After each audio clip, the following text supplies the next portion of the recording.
Well, there's one that you didn't mention that, in the cultural zeitgeist is pretty commonly referred to, and that's the reptilian sort of, body type, species, whatever you want to call it. Yeah, Have you ever had any accounts of those? I have. Not a lot, and that's close in my files. I'll preface that as 2% maybe. And then what do I have? Like 5 cases maybe. And some of these are people who did not consent to a formal interview. There was a lady who did the lecture circuit, Pamela Stonebrook, I believe was her name. And she described a reptilian who would come into her house at night. And he was friendly, which was unusual because that's not what I usually hear. So Barbara Lamb, another prominent researcher, claims to have had contact with not only Greys, but a reptilian.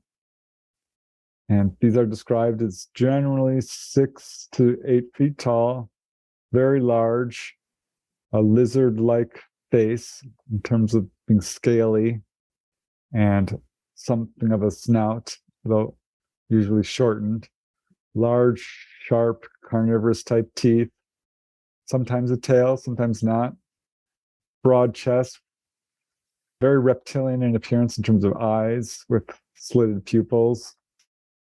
There was one guy I talked to who was an Army officer, and he had a confrontation with what he believed reptilian humanoids. And he said it was about 7 feet tall and twice as wide as a normal person, scared the living daylights out of him. And he was with a group of other soldiers who were confronted with this being, was apparently, this is a strange story, cooperating within military circles. And they marched one of these guys up to him, and all the other soldiers broke rank, and he didn't. And this thing walked right up to him, and I asked him to describe it to me. And he actually began weeping as I was interviewing him. And I'm like, I'm really sorry, it's okay, you don't have to. He's like, no, I want to, but I can't give you a good description because it scared me that badly and I didn't want to look. But he said it had reptilian eyes, it had reptilian skin with little scales on it. So I would call that a reptilian humanoid as opposed to your straight up reptilian. One lady who saw a reptilian, she reported in the forest. I've got a couple of reports that no UFO was involved whatsoever. So what's the difference between a reptilian humanoid and a reptilian? A reptilian has claws and, a full-on reptilian face, whereas the guy that I interviewed, who I call Ramon, he would allow his name to be used, but I elected not to because he's got a large extended family, and I just didn't think it was right to expose his identity and subject his whole family to all of this. And he described him as being very much human features, except for the eyes and the skin and the general size. So there's some hybridization aspect to some of these beings. We see that with Greys, half human, half gray. And for that matter, a number of the others as well. But yeah, reptilian is definitely one of the types who I might not call extraterrestrial necessarily, but crypto-terrestrial, in that according to the buzz or the rumors, no one's been able to determine what star system they're necessarily from. But according to some contactees, they're from here. I interviewed a lady in Florida. She does not allow her name to be used, and she's absolutely convinced that they are survivors from the reptilian age of dinosaurs. Dolly says the same thing too. That's what her belief is, that they could be what we would call, I don't think she likes that term so much, crypto-terrestrials, but not extraterrestrials as we would think of them, coming from another star system. But yeah, there's a researcher, his last name is Rhodes. I forget his first name. He's really specialized in those reports. William Rhodes, Bill Rhodes, I forget his first name, honestly, but he's collected a bunch of these reports. And let's save all this stuff for the next episode about other phenomena, because you could probably potentially throw Bigfoot into that category, maybe, like Sasquatch, those sightings. Or little robotic being, or tall robotic beings. Robotic beings. There are light beings again, and short little hairy humanoids, which do come out of UFOs. There's a lot of reports from South America for whatever reason of that. Whereas Europe and Russia and gets much more prominently human-looking reports.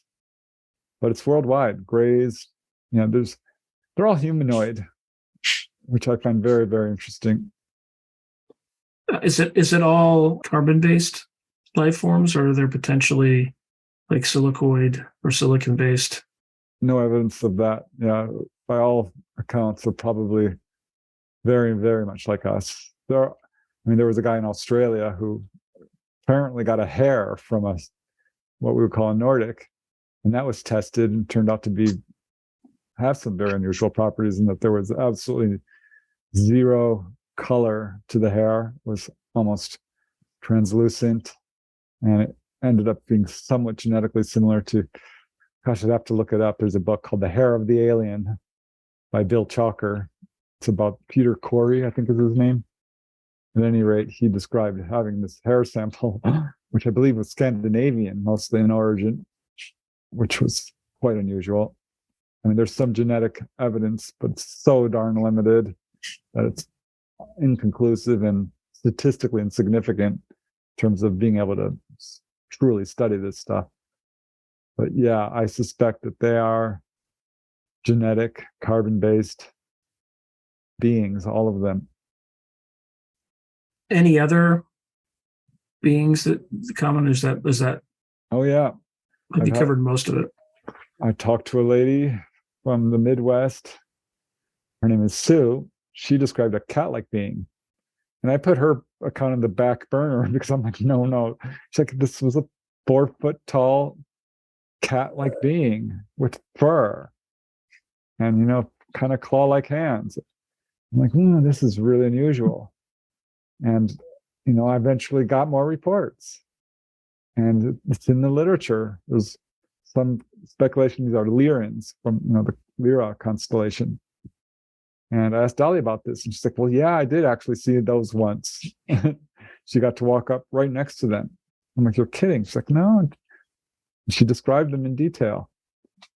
And there's another type of being which is much like a Anubis, I guess, from Egyptian mythology. Like dog-like, basically. Yes. And there are numerous reports of dogmen here on Earth. I talked to Linda Godfrey, the main cryptozoological researcher who's looked into them.